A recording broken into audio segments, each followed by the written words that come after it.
అర్థం కాకపోవచ్చు, అందుకే చెప్తున్నా. రాయలసీమలో పెద్ద ఎత్తున ఇండస్ట్రీస్ వస్తున్నాయి.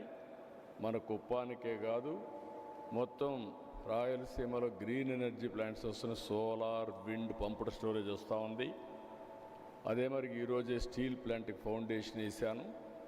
ఇంకొక పక్కన space city, drone city, aerospace city, కడాన డిఫెన్స్కి కావాల్సిన 5th జనరేషన్ ఫైటర్ జెట్స్ కూడా ఈ రాయలసీమ నుంచే ఉత్పత్తి చేసే పరిస్థితి వస్తూ ఉంది.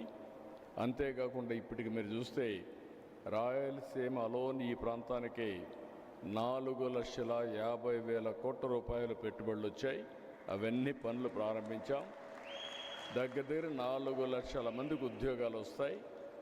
మన కుప్పంలో కూడా మీరు చూస్తే 27 ఇండస్ట్రీస్ వస్తున్నాయి. ఈ 27 ఇండస్ట్రీస్ వస్తున్నాయి, ఆటోమేటిక్గా వస్తాయి. దగ్గర 30,000 కంటే ఎక్కువ ఉద్యోగాలు వచ్చే పరిస్థితి వస్తుంది. డైరెక్ట్గా, ఇండైరెక్ట్గా వస్తాయి.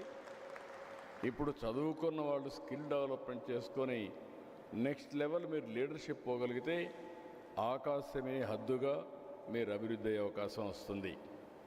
According to me, today is a historical day. Kuppam నియోజకవర్గంలో హిస్టరీ క్రియేట్ చేయబోతున్నాం. ఆ హిస్టరీ ఇండస్ట్రీ మొత్తం ఎత్తుక్కుంటూ మొన్నటి వరకు మోస్ట్ బ్యాక్వర్డ్ కాన్స్టిట్యున్సీ గుడిపల్లి, రేపు రాబోయే రోజుల్లో one of the most advanced మండలం మన గుడిపల్లి తయారవుతుందని చెప్పి కూడా నేను మీకు తెలియజేస్తున్నా.